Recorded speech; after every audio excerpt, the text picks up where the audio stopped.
In 2007, August 10, 2007, I got a medical diagnosis that said I had glaucoma.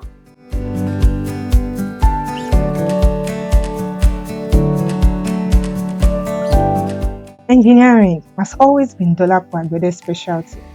In fact, she played a role in Nigeria's early days of mobile communication and internet penetration by going to several locations to install telecoms infrastructure while working with a multinational OEM.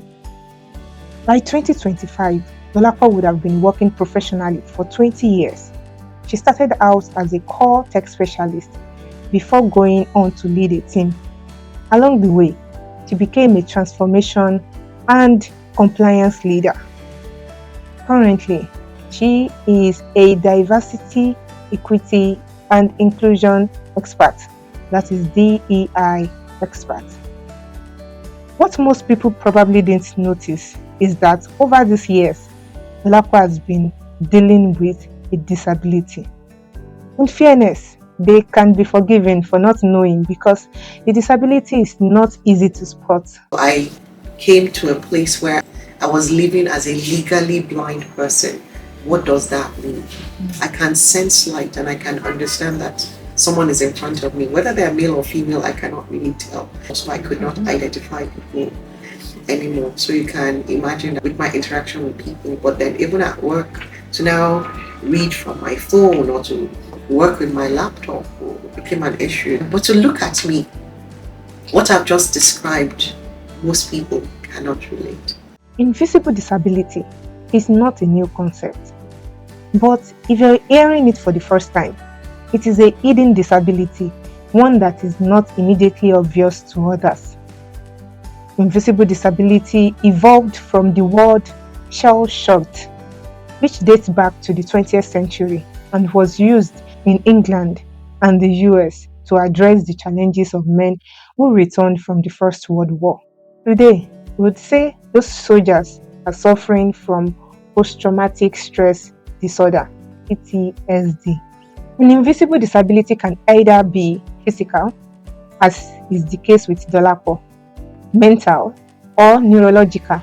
For instance, ADHD, autism, dyscalculia, epilepsy, sleep disorder, substance abuse, depression, PTSD, and anxiety disorder. They can also be chronic illnesses like high blood pressure, cancer, diabetes, and kidney problems. These disabilities have one thing in common. They can limit to different degrees the major life activities of sufferers. Victoria Fakia, a tech journalist, has lived with one of the most common invisible disabilities for more than 2 decades, which was how long it even took her to be diagnosed. Her memory of the symptoms dates back to her early childhood days. I am autistic, or I have autism, or I'm on the spectrum. As a student, I actually love reading books because my father happens to be a reader, an avid reader, and he has a library of books. But I noticed that whenever I read, it didn't stick. It actually reflected in my studies too. Although I would say I was smart because I had my way with just passing until I got to university. People hardly noticed Victoria's struggles through her 5 undergraduate years because she excelled in her areas of strength, one of which was writing. But nothing prepared her for the harsh reality of the corporate world. I started working, and what he was just telling me to do basically was just read and read, write. I'm like, sir, I don't understand what I read. I was like, okay, you can do it. Don't be lazy. I can do it. I didn't spend up to 2 months before I just said I'm not doing it again. I give up, sir, I'm not doing it. Because it was just like, he couldn't understand. And I won't blame him because I didn't even know what it was at that point. So I couldn't say, oh, this is what I had or something. Because that experience was unpleasant, she decided to disclose her condition or what little she knew of it during the hiring stage of her next job. She reviewed her symptoms and chose to go with ADHD. Victoria's current job, where she has spent over a year, makes room to accommodate her condition and help her maintain high levels of productivity. Interestingly, she recently got a proper diagnosis, a process her employer was part of from start to finish. Dolapo, on the other hand, had it easier than she expected. I was already leading teams. I was already in the office and doing customer facing things. I was not as much on the field anymore at that point of the diagnosis. So I went to my line manager, I updated him. My expectation was that someone would be nominated for me to hand over to while I go and sort myself out. My aspiration was that if I left in a good way, um, when I sort myself out and come back, I would have a place to come back to. But my line manager, he's European, a French person, and for him, he did not understand why I wanted to leave. He did not see my condition as an obstacle. Even when I explained a bit more that this is a degenerative thing, it's not going to get better based on the information I have now. Everything ended in blindness anyway. And he was like, no, we'll support you. We don't have a replacement for you. Is it that you are not interested in your work? By the way, I stayed 11 more years in that same organization before I moved on to my own business where I do my consulting. Studies show that 1 in every 4 professionals has at least one disability. But it is difficult to find who willing to disclose their conditions to their managers for obvious reasons. Because of the stigma and a lot of lack of awareness and understanding, people would say, either they'll say you're not strong enough, you're too weak, you're making excuses, or you're making it up, or colloquial terms like ajebota. Employers themselves may not understand.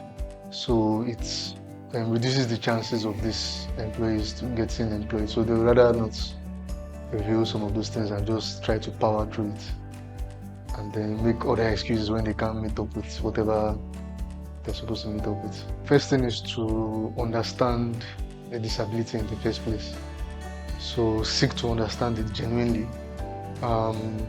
Get professional opinion if possible. So you could get, in some cases, you could get a diagnosis and then recommendations. Understanding it will now help with the next step, which is, okay, you now know to understand what kind of invisible disability it is.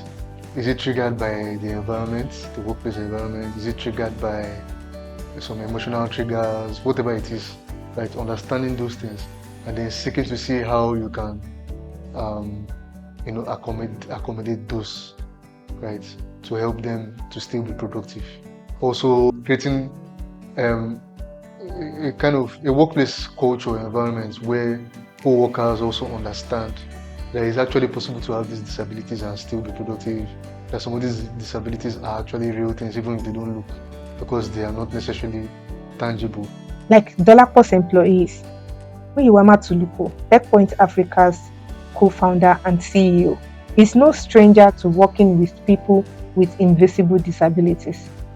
In his years of managing people, he has been a strong supporter of a great work culture that accommodates everyone. Because invisible disabilities are easy to miss, we can all agree that people living with them need to feel safe before they can disclose their challenges.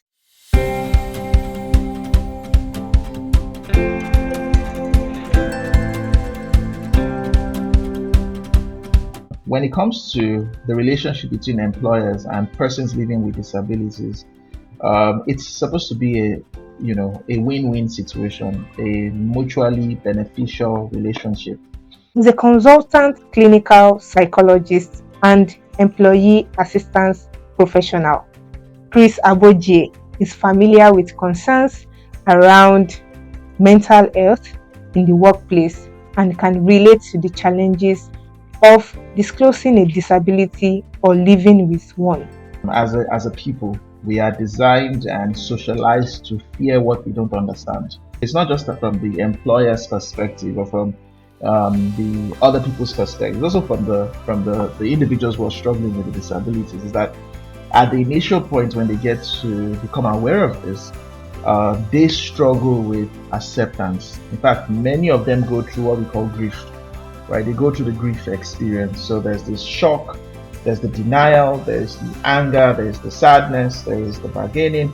And so while they're going through these experiences, it's not always common that they would then start to disclose. Those that eventually disclose have to go through that grief process and get to a point of acceptance before they're willing or able to disclose. In the first place, if the culture of the organization or the space or even the general behavior does not handle regular disclosures properly, then you will not feel safe to say anything.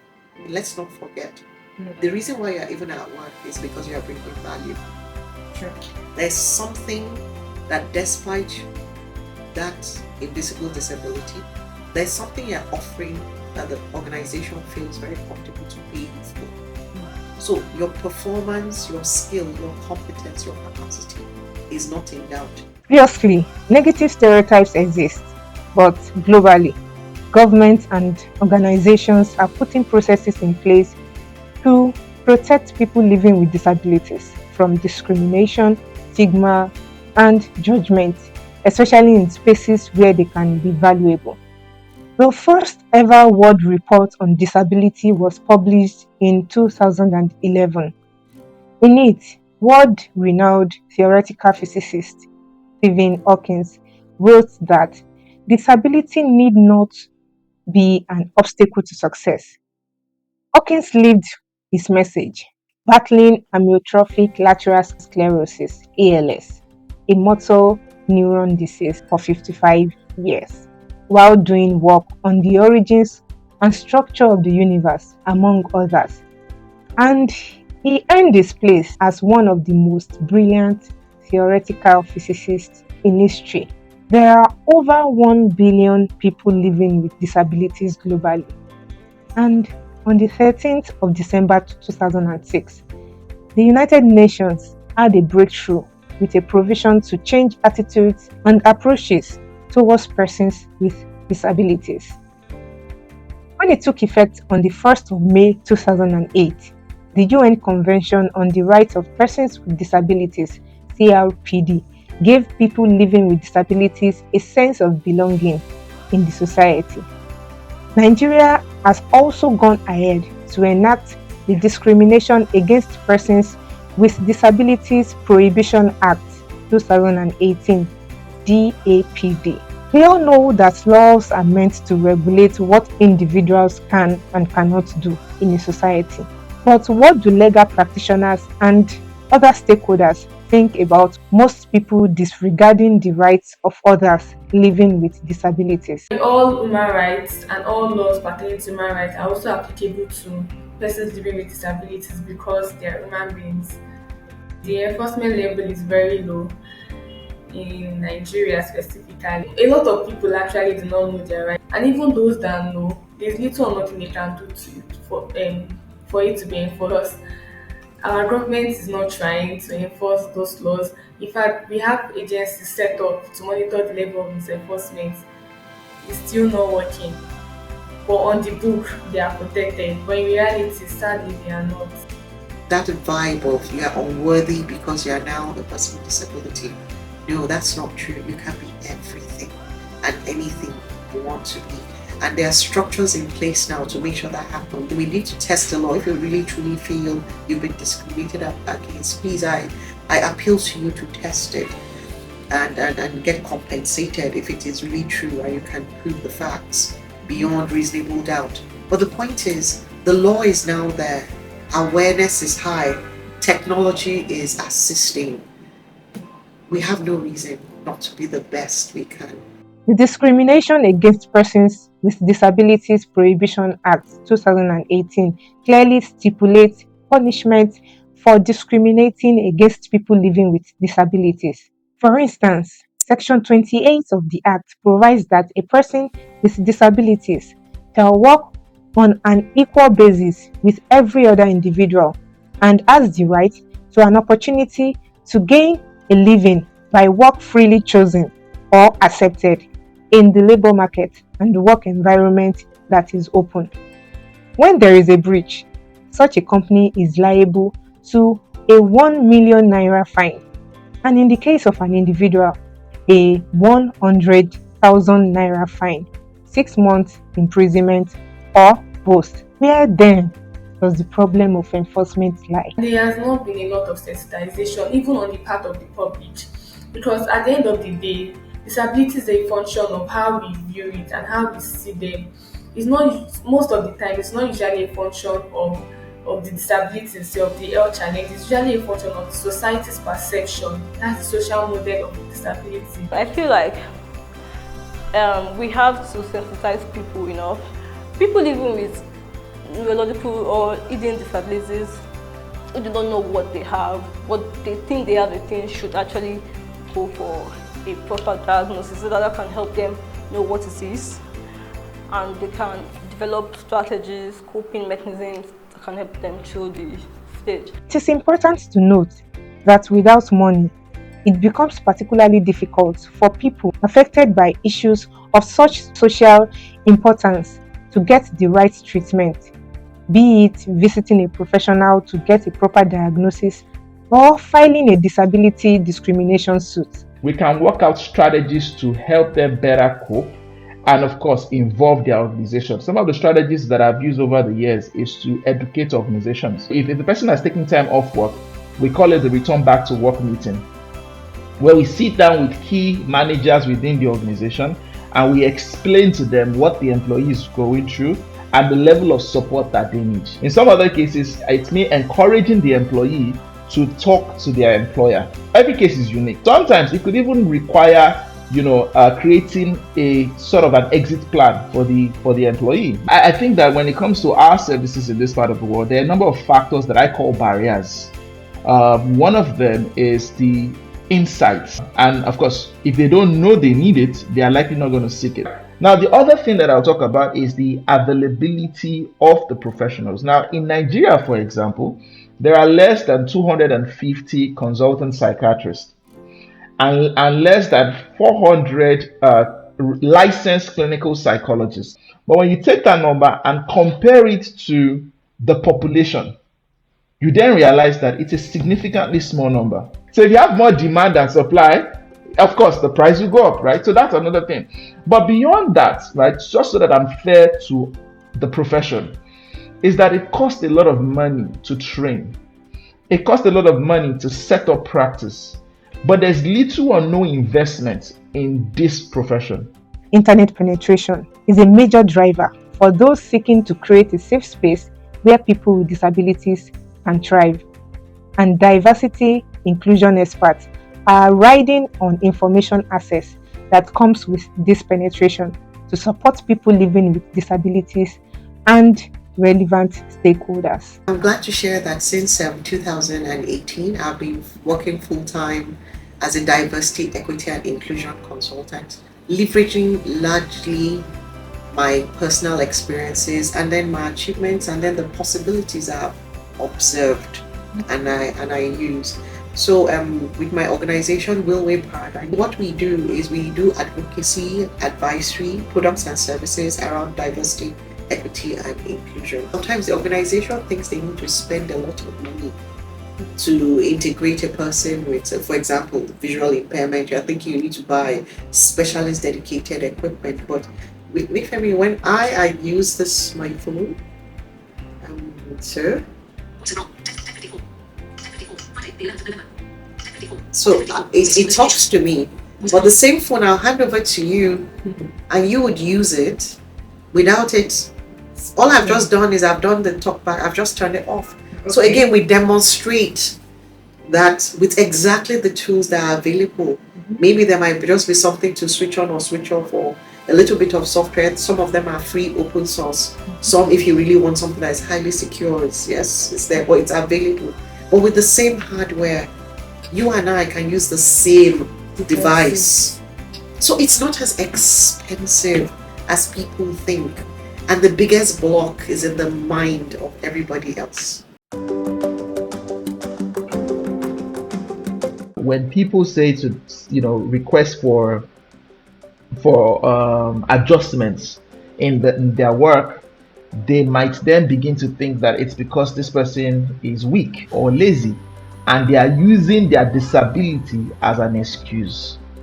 That is another misconception that we see a lot. Some employers are even afraid to employ or retain somebody with a disability because they think that this person would exploit that, will use their disability as an opportunity not to work or as an opportunity not to deliver value. And that's not true. In fact, most of the time, what you see is that those with disability are trying to prove themselves. So they might find themselves pushing themselves beyond what they can naturally take. And so part of what we do is to help them realize that, see, don't put yourself under unnecessary pressure because you're trying to prove a point. Employers and employees living with invisible disabilities are entitled to varying degree of human rights. However, experts suggest that a reasonable relationship is one that presents a win-win situation for all involved. It's also very important. Sometimes easier said than done, but trying to figure out exactly defining key metrics for productivity, like clearly defined metrics for productivity. Once you can easily measure what productivity is. It doesn't matter what routes or routes persons take to get to those. So people with invisible disabilities might operate differently than is conventional, but as long as they still get the results, right, that's what will matter most. If an employer, I think you shouldn't discard people with leading disabilities or people with neurological disabilities. They too are human and they can function. You just have to know what their condition is and give them the right